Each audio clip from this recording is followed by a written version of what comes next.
Ester capítulo 1. Foi no tempo de Xerxesa, que reinou sobre 127 províncias, desde a Índia até a Etiópia. Naquela época o rei Xerxes reinava em seu trono na cidadela de Suzã. E, no terceiro ano do seu reinado, deu um banquete a todos os seus nobres e oficiais. Estavam presentes os líderes militares da Pérsia e da Média, os príncipes e os nobres das províncias. Durante 180 dias ele mostrou a enorme riqueza de seu reino e o esplendor e a glória de sua majestade. Terminados esses dias, o rei deu um banquete no jardim interno do palácio, de 7 dias para todo o povo que estava na cidadela de Suzã, do mais rico ao mais pobre. O jardim possuía forrações em branco e azul, presas com cordas de linho branco e tecido vermelho, ligadas por anéis de prata a colunas de mármore. Tinha assentos de ouro e de prata num piso de mosaicos de pórfiro, mármore, madrepérola e outras pedras preciosas. Pela generosidade do rei, o vinho real era servido em grande quantidade, em diferentes taças de ouro. Por ordem real, cada convidado tinha permissão de beber o quanto desejasse, pois o rei tinha dado instruções a todos os mordomos do palácio que o servissem à vontade. Enquanto isso, a rainha Vasti também oferecia um banquete às mulheres, no palácio do rei Xerxes. No 7º dia, quando o rei Xerxes já estava alegre por causa do vinho, ordenou aos 7 oficiais que o serviam Meumã, Bista, Arbona, Bigtá, Abagta, Zetar e Carcás, que trouxessem à sua presença a rainha Vasti, usando a coroa real. Ele queria mostrar aos seus súditos e aos nobres a beleza dela, pois era de fato muito bonita. Quando, porém, os oficiais transmitiram a ordem do rei à rainha Vasti, esta se recusou a ir, e o rei ficou furioso e indignado. Como era costume o rei consultar especialistas em questões de direito e justiça, ele mandou chamar os sábios que entendiam das leis e que eram muito amigos do rei: Carcena, Setar, Adamata, Tarsis, Meres, Marcena e Memucã. Eles eram os 7 nobres da Pérsia e da Média que tinham acesso direto ao rei e eram os mais importantes do reino. O rei lhes perguntou, de acordo com a lei, o que se deve fazer à rainha Vasti. Ela não obedeceu à ordem do rei Xerxes transmitida pelos oficiais. Então Memucã respondeu na presença do rei e dos nobres: a rainha Vasti não ofendeu somente o rei, mas também todos os nobres e os povos de todas as províncias do rei Xerxes. Pois a conduta da rainha se tornará conhecida por todas as mulheres, e assim também elas desprezarão seus maridos e dirão: o rei Xerxes ordenou que a rainha Vasti fosse à sua presença, mas ela não foi. Hoje mesmo as mulheres persas e medas da nobreza que ficarem sabendo do comportamento da rainha agirão da mesma maneira com todos os nobres do rei. Isso provocará desrespeito e discórdia sem fim. Por isso, se for do agrado do rei, que ele emita um decreto real, e que seja incluído na lei irrevogável da Pérsia e da Média, determinando que Vasti nunca mais compareça na presença do rei Xerxes. Também dê o rei a sua posição de rainha a outra que seja melhor do que ela. Assim, quando o decreto real for proclamado em todo o seu imenso domínio, todas as mulheres respeitarão seus maridos, do mais rico ao mais pobre. O rei e seus nobres aceitaram de bom grado o conselho, de modo que o rei pôs em prática a proposta de Memucã. Para isso, enviou cartas a todas as partes do reino, a cada província e a cada povo, em sua própria escrita e em sua própria língua, proclamando que todo homem deveria mandar em sua própria casa. Ester capítulo 2. Algum tempo depois, quando cessou a indignação do rei Xerxes, ele se lembrou de Vasti, do que ela havia feito e do que ele tinha decretado contra ela. Então os conselheiros do rei sugeriram que se procurassem belas virgens para o rei, e que se nomeassem comissários em cada província do império para trazerem todas essas lindas moças ao harém da cidadela de Suzã. Elas estariam sob os cuidados de Hegai, oficial responsável pelo harém, e deveriam receber tratamento de beleza. A moça que mais agradasse o rei seria a rainha em lugar de Vasti. Esse conselho agradou o rei, e ele o pôs em execução.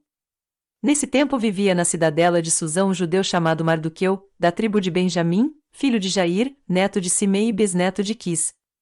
Ele fora levado de Jerusalém para o exílio por Nabucodonosor, rei da Babilônia, entre os que foram levados prisioneiros com Joaquim, rei de Judá. Mardoqueu tinha uma prima chamada Adassa, que havia sido criada por ele, por não ter pai nem mãe. Essa moça, também conhecida como Ester, era atraente e muito bonita, e Mardoqueu a havia tomado como filha quando o pai e a mãe dela morreram. Quando a ordem e o decreto do rei foram proclamados, muitas moças foram trazidas à cidadela de Suzã e colocadas sob os cuidados de Hegai. Ester também foi trazida ao palácio do rei e confiada a Hegai, encarregado do harém. A moça o agradou e ele a favoreceu. ele logo lhe providenciou tratamento de beleza e comida especial. Designou-lhe 7 moças escolhidas do palácio do rei e transferiu-a, junto com suas jovens, para o melhor lugar do harém. Esther não tinha revelado a que povo pertencia nem a origem da sua família, pois Mardoqueu havia proibido de fazê-lo.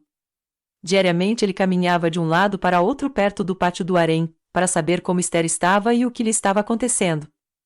Antes de qualquer daquelas moças apresentar-se ao rei Xerxes, devia completar 12 meses de tratamento de beleza prescritos para as mulheres, 6 meses com óleo de mirra e 6 meses com perfumes e cosméticos.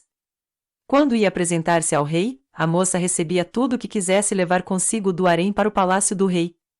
À tarde ela ia para lá e de manhã voltava para outra parte do harém, que ficava sob os cuidados de Saasgás, oficial responsável pelas concubinas.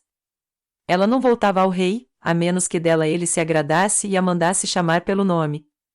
Quando chegou a vez de Esther, filha de Abiaiú, tio de Mardoqueu, que a tinha adotado como filha, ela não pediu nada além daquilo que Hegai, oficial responsável pelo harém, sugeriu. Esther causava boa impressão a todos os que a viam. Ela foi levada ao rei Xerxes, à residência real, no 10º mês, o mês de Tebete, no 7º ano do seu reinado.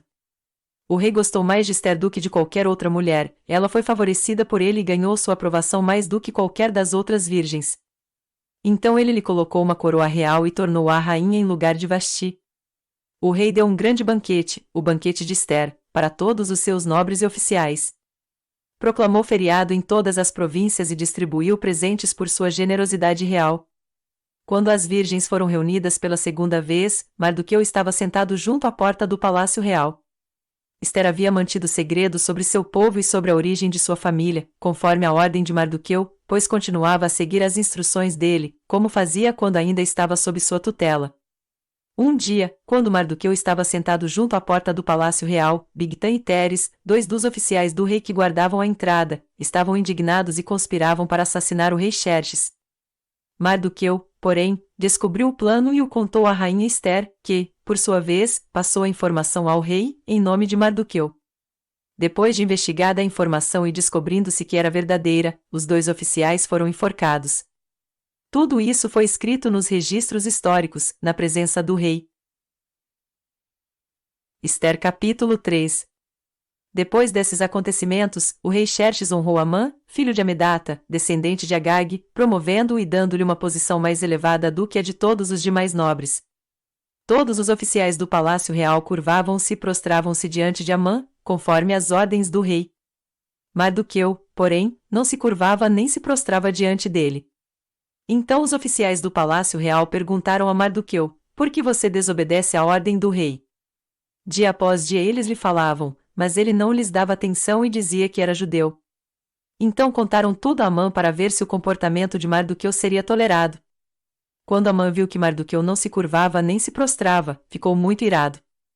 Contudo, sabendo quem era o povo de Mardoqueu, achou que não bastava matá-lo. Em vez disso, Amã procurou uma forma de exterminar todos os judeus, o povo de Mardoqueu, em todo o império de Xerxes. No 1º mês do 12º ano do reinado do rei Xerxes, no mês de Nisã, lançaram o pur, isto é, a sorte, na presença de Amã a fim de escolher um dia e um mês para executar o plano. E foi sorteado o 12º mês, o mês de Adar. Então Amã disse ao rei Xerxes: existe certo povo disperso e espalhado entre os povos de todas as províncias do teu império, cujos costumes são diferentes dos de todos os outros povos e que não obedecem às leis do rei, não convém ao rei tolerá-los. Se for do agrado do rei, que se decrete a destruição deles, e eu colocarei 350 toneladas de prata na tesouraria real à disposição para que se execute esse trabalho. Em vista disso, o rei tirou seu anel-selo do dedo, deu a Amã, o inimigo dos judeus, filho de Amedata, descendente de Agag, e lhe disse: fique com a prata e faça com o povo o que você achar melhor. Assim, no 13º dia do 1º mês os secretários do rei foram convocados. Amã ordenou que escrevessem cartas na língua e na escrita de cada povo aos sátrapas do rei, aos governadores das várias províncias e aos chefes de cada povo. Tudo foi escrito em nome do rei Xerxes e selado com o seu anel. As cartas foram enviadas por mensageiros a todas as províncias do império com a ordem de exterminar e aniquilar completamente todos os judeus, jovens e idosos, mulheres e crianças, num único dia, o 13º dia do 12º mês, o mês de Adar, e de saquear os seus bens. Uma cópia do decreto deveria ser publicada como lei em cada província e levada ao conhecimento do povo de cada nação, a fim de que estivessem prontos para aquele dia. Por ordem do rei, os mensageiros saíram às pressas, e o decreto foi publicado na cidadela de Suzã. O rei e Amã assentaram-se para beber, mas a cidade de Suzã estava em confusão. Ester capítulo 4. Quando Mardoqueu soube de tudo o que tinha acontecido, rasgou as vestes, vestiu-se de pano de saco, cobriu-se de cinza, e saiu pela cidade, chorando amargamente em alta voz. Foi até a porta do palácio real, mas não entrou, porque ninguém vestido de pano de saco tinha permissão de entrar. Em cada província onde chegou o decreto com a ordem do rei, houve grande pranto entre os judeus, com jejum, choro e lamento. Muitos se deitavam em pano de saco e em cinza. Quando as criadas de Ester e os oficiais responsáveis pelo harém lhe contaram o que se passava com Mardoqueu, ela ficou muito aflita e mandou-lhe roupas para que as vestisse e tirasse o pano de saco, mas ele não quis aceitá-las. Então Ester convocou Atá, um dos oficiais do rei, nomeado para ajudá-la, e deu-lhe ordens para descobrir o que estava perturbando Mardoqueu e por que ele estava agindo assim. Atá foi falar com Mardoqueu na praça da cidade, em frente da porta do palácio real. Mardoqueu contou-lhe tudo o que lhe tinha acontecido e quanta prata Amã tinha prometido depositar na tesouraria real para a destruição dos judeus. Deu-lhe também uma cópia do decreto que falava do extermínio e que tinha sido anunciado em Suzã, para que ele mostrasse a Ester e insistisse com ela para que fosse à presença do rei implorar misericórdia e interceder em favor do seu povo. Atá retornou e relatou a Ester tudo o que Mardoqueu lhe tinha dito. Então ela o instruiu que dissesse o seguinte a Mardoqueu: todos os oficiais do rei e o povo das províncias do império sabem que existe somente uma lei para qualquer homem ou mulher que se aproxime do rei no pátio interno sem por ele ser chamado, será morto, a não ser que o rei estenda o cetro de ouro para a pessoa e lhe poupe a vida. E eu não sou chamada à presença do rei há mais de 30 dias. Quando Mardoqueu recebeu a resposta de Ester, mandou dizer-lhe: não pense que pelo fato de estar no palácio do rei, você será a única entre os judeus que escapará. Pois, se você ficar calada nesta hora, socorro e livramento surgirão de outra parte para os judeus, mas você e a família do seu pai morrerão. Quem sabe se não foi para um momento como este que você chegou à posição de rainha? Então Ester mandou esta resposta a Mardoqueu: vá reunir todos os judeus que estão em Suzã, e jejuem em meu favor. Não comam nem bebam durante 3 dias e 3 noites. Eu e minhas criadas jejuaremos como vocês. Depois disso irei ao rei, ainda que seja contra a lei. Se eu tiver que morrer, morrerei. Mardoqueu retirou-se e cumpriu todas as instruções de Ester. Ester capítulo 5. 3 dias depois, Ester vestiu seus trajes de rainha e colocou-se no pátio interno do palácio, em frente do salão do rei. O rei estava no trono, de frente para a entrada. Quando viu a rainha Ester ali no pátio, teve misericórdia dela e estendeu-lhe o cetro de ouro que tinha na mão. Ester aproximou-se e tocou a ponta do cetro. E o rei lhe perguntou: que há, rainha Ester? Qual é o seu pedido? Mesmo que seja a metade do reino, lhe será dado. Respondeu Ester: se for do agrado do rei, venha com Amã a um banquete que lhe preparei. Disse o rei: tragam Amã imediatamente, para que ele atenda ao pedido de Ester. Então o rei e Amã foram ao banquete que Ester havia preparado. Enquanto bebiam vinho, o rei tornou a perguntar a Ester: qual é o seu pedido? Você será atendida. Qual o seu desejo? Mesmo que seja a metade do reino, lhe será concedido. E Ester respondeu: este é o meu pedido e o meu desejo. Se o rei tem consideração por mim, e se lhe agrada atender e conceder o meu pedido, que o rei e Amã venham amanhã ao banquete que lhes prepararei. Então responderei à pergunta do rei. Naquele dia Amã saiu alegre e contente. Mas ficou furioso quando viu que Mardoqueu, que estava junto à porta do palácio real, não se levantou nem mostrou respeito em sua presença. Amã, porém, controlou-se e foi para casa. Reunindo seus amigos e Zeres, sua mulher, Amã vangloriou-se de sua grande riqueza, de seus muitos filhos e de como o rei o havia honrado e promovido acima de todos os outros nobres e oficiais. E acrescentou Amã: além disso, sou o único que a rainha Ester convidou para acompanhar o rei ao banquete que ela lhe ofereceu. Ela me convidou para comparecer amanhã, com o rei. Mas tudo isso não me dará satisfação, enquanto eu vir aquele judeu Mardoqueu sentado junto à porta do palácio real.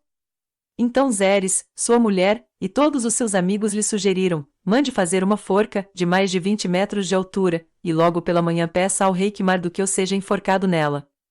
Assim você poderá acompanhar o rei ao jantar e alegrar-se.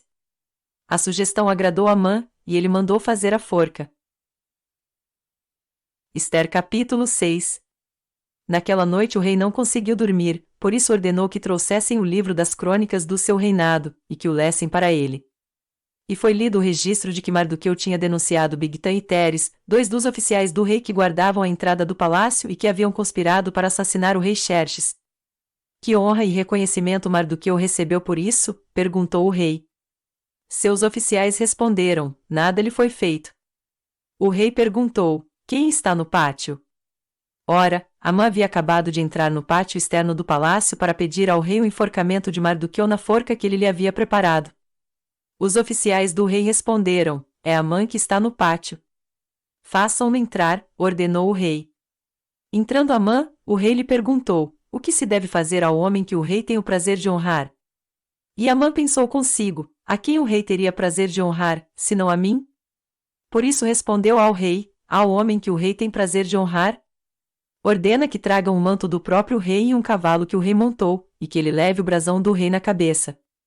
Em seguida, sejam o manto e o cavalo confiados a alguns dos príncipes mais nobres do rei, e ponham eles o manto sobre o homem que o rei deseja honrar e o conduzam sobre o cavalo pelas ruas da cidade, proclamando diante dele: isto é o que se faz ao homem que o rei tem o prazer de honrar.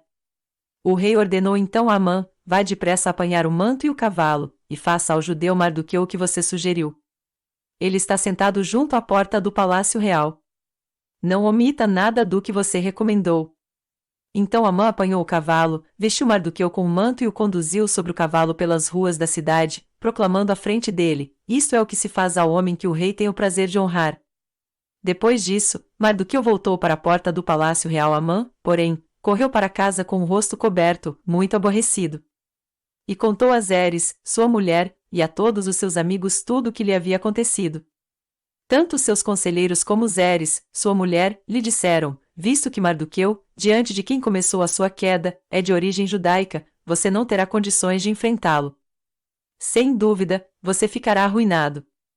E, enquanto ainda conversavam, chegaram os oficiais do rei e, às pressas, levaram Amã para o banquete que Ester havia preparado. Ester capítulo 7. O rei e Amã foram ao banquete com a rainha Ester. E, enquanto estavam bebendo vinho no segundo dia, o rei perguntou de novo: rainha Ester, qual é o seu pedido? Você será atendida. Qual o seu desejo? Mesmo que seja a metade do reino, isso lhe será concedido. Então a rainha Ester respondeu: se posso contar com o favor do rei, e se isto lhe agrada, poupe a minha vida e a vida do meu povo, este é o meu pedido e o meu desejo. Pois eu e meu povo fomos vendidos para destruição, morte e aniquilação. Se apenas tivéssemos sido vendidos como escravos e escravas, eu teria ficado em silêncio, porque nenhuma aflição como essa justificaria perturbar o rei. O rei Xerxes perguntou à rainha Ester: quem se atreveu a uma coisa dessas? Onde está ele? Respondeu Ester: o adversário e inimigo é Amã, esse perverso. Diante disso, Amã ficou apavorado na presença do rei e da rainha. Furioso, o rei levantou-se, deixou o vinho, saiu dali e foi para o jardim do palácio. E percebendo Amã que o rei já tinha decidido condená-lo, ficou ali para implorar por sua vida a rainha Ester. E voltando o rei do jardim do palácio ao salão do banquete, viu Amã caído sobre o assento onde Ester estava reclinada. E então exclamou: chegaria ele ao cúmulo de violentar a rainha na minha presença e em minha própria casa? Mal o rei terminou de dizer isso, alguns oficiais cobriram o rosto de Amã. E um deles, chamado Arbona, que estava a serviço do rei, disse: há uma forca de mais de 20 metros de altura junto à casa de Amã, que ele fez para Mardoqueu, aquele que intercedeu pela vida do rei. Então o rei ordenou: enforquem-no nela. Assim Amã morreu na forca que tinha preparado para Mardoqueu, e a ira do rei se acalmou. Ester capítulo 8. Naquele mesmo dia, o rei Xerxes deu à rainha Ester todos os bens de Amã, o inimigo dos judeus. E Mardoqueu foi trazido à presença do rei, pois Ester lhe dissera que ele era seu parente. O rei tirou seu anel selo, que havia tomado de Amã, e o deu a Mardoqueu, e Ester o nomeou administrador dos bens de Amã. Mas Ester tornou a implorar ao rei, chorando aos seus pés, que revogasse o plano maligno de Amã, o Agagita, contra os judeus. Então o rei estendeu o cetro de ouro para Ester, e ela se levantou diante dele e disse: Se for do agrado do rei, se posso contar com o seu favor, e se lhe considerar justo, que se escreva uma ordem revogando as cartas que Amã, filho do Agagita Medata, escreveu para que os judeus fossem exterminados em todas as províncias do império. Pois, como suportarei ver a desgraça que cairá sobre o meu povo? Como suportarei a destruição da minha própria família? O rei Xerxes respondeu à rainha Ester e ao judeu Mardoqueu: Mandei enforcar Amã e dei os seus bens a Ester porque ele atentou contra os judeus. Escrevam agora outro decreto em nome do rei, em favor dos judeus, como melhor lhes parecer, e selem-no com o anel-selo do rei, pois nenhum documento escrito em nome do rei e selado com o seu anel pode ser revogado. Isso aconteceu no 23º dia do terceiro mês, o mês de Sivan. Os secretários do rei foram imediatamente convocados e escreveram todas as ordens de Mardoqueu aos judeus, aos sátrapas, aos governadores e aos nobres das 127 províncias que se estendiam da Índia até a Etiópia. Essas ordens foram redigidas na língua e na escrita de cada província e de cada povo, e também na língua e na escrita dos judeus. Mardoqueu escreveu em nome do rei Xerxes, selou as cartas com o anel-selo do rei, e as enviou por meio de mensageiros montados em cavalos velozes, das estrebarias do próprio rei. O decreto do rei concedia aos judeus de cada cidade o direito de se reunirem e de se protegerem, de destruir, matar e aniquilar qualquer força armada de qualquer povo ou província que os ameaçasse, a eles, suas mulheres e seus filhos, e o direito de saquear os bens dos seus inimigos. O decreto entrou em vigor nas províncias do rei Xerxes no 13º dia do 12º mês, o mês de Adar. Uma cópia do decreto foi publicada como lei em cada província e levada ao conhecimento do povo de cada nação, a fim de que naquele dia os judeus estivessem prontos para vingar-se dos seus inimigos. Os mensageiros, montando cavalos das estrebarias do rei, saíram a galope, por causa da ordem do rei. O decreto também foi publicado na cidadela de Suzã. Mardoqueu saiu da presença do rei usando vestes reais em azul e branco, uma grande coroa de ouro e um manto púrpura de linho fino. E a cidadela de Suzã exultava de alegria. Para os judeus foi uma ocasião de felicidade, alegria, júbilo e honra. Em cada província e em cada cidade, onde quer que chegasse o decreto do rei, havia alegria e júbilo entre os judeus, com banquetes e festas. Muitos que pertenciam a outros povos do reino tornaram-se judeus, porque o temor dos judeus tinha se apoderado deles. Ester capítulo 9. No 13º dia do 12º mês, o mês de Adar, entraria em vigor o decreto do rei.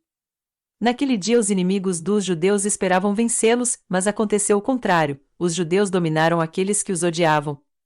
Reunindo-se em suas cidades, em todas as províncias do rei Xerxes, para atacar os que buscavam a sua destruição. Ninguém conseguia resistir-lhes, porque todos os povos estavam com medo deles. E todos os nobres das províncias, os sátrapas, os governadores e os administradores do rei apoiaram os judeus, porque o medo que tinham de Mardoqueu havia se apoderado deles. Mardoqueu era influente no palácio, sua fama espalhou-se pelas províncias, e ele se tornava cada vez mais poderoso. Os judeus feriram todos os seus inimigos à espada, matando-os e destruindo-os, e fizeram o que quiseram com eles. Na cidadela de Suzã os judeus mataram e destruíram 500 homens. Também mataram Parsandata, Dalfon, Aspata, Porata, Adália, Aridata, Farmasta, Arizai, Aridai e Vaizata. Os 10 filhos de Amã, filho de Amedata, o inimigo dos judeus. Mas não se apossaram dos seus bens. Naquele mesmo dia o total de mortos na cidadela de Suzã foi relatado ao rei, que disse à rainha Ester: os judeus mataram e destruíram 500 homens e os 10 filhos de Amã na cidadela de Suzã. Que terão feito nas outras províncias do império? Agora, diga qual é o seu pedido, e você será atendida. Tem ainda algum desejo? Este lhe será concedido. Respondeu Ester: se for do agrado do rei, que os judeus de Suzã tenham autorização para executar também amanhã o decreto de hoje, para que os corpos dos 10 filhos de Amã sejam pendurados na forca. Então o rei deu ordens para que assim fosse feito. O decreto foi publicado em Suzã, e os corpos dos 10 filhos de Amã foram pendurados na forca. Os judeus de Suzã juntaram-se no 14º dia do mês de Adar e mataram 300 homens em Suzã, mas não se apossaram dos seus bens. Enquanto isso, o restante dos judeus que viviam nas províncias do império, também se ajuntaram para se protegerem e se livrarem dos seus inimigos. Eles mataram 75.000 deles, mas não se apossaram dos seus bens. Isso aconteceu no 13º dia do mês de Adar, e no 14º dia descansaram e fizeram dessa data um dia de festa e de alegria. Os judeus de Susã, porém, tinham se reunido no 13º e no 14º dias, e no 15º descansaram e dele fizeram um dia de festa e de alegria. Por isso os judeus que vivem em vilas e povoados comemoram o 14º dia do mês de Adar como um dia de festa e de alegria, um dia de troca de presentes.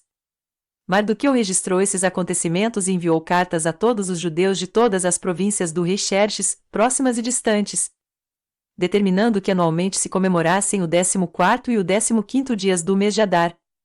Pois nesses dias os judeus livraram-se dos seus inimigos, nesse mês a sua tristeza tornou-se em alegria, e o seu pranto, num dia de festa. Escreveu-lhes dizendo que comemorassem aquelas datas como dias de festa e de alegria, de troca de presentes e de ofertas aos pobres. E assim os judeus adotaram como costume aquela comemoração, conforme o que Mardoqueu lhes tinha ordenado por escrito. Pois Amã, filho do Agagita Medata, inimigo de todos os judeus, tinha tramado contra eles para destruí-los e tinha lançado isto é, a sorte para a ruína e destruição deles. Mas quando isso chegou ao conhecimento do rei, ele deu ordens escritas para que o plano maligno de Amã contra os judeus se voltasse contra a sua própria cabeça, e para que ele e seus filhos fossem enforcados. Por isso aqueles dias foram chamados Purim, da palavra pur.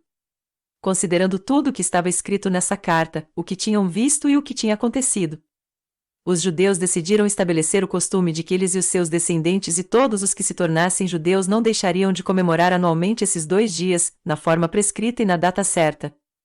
Esses dias seriam lembrados e comemorados em cada família de cada geração, em cada província e em cada cidade, e jamais deveriam deixar de ser comemorados pelos judeus.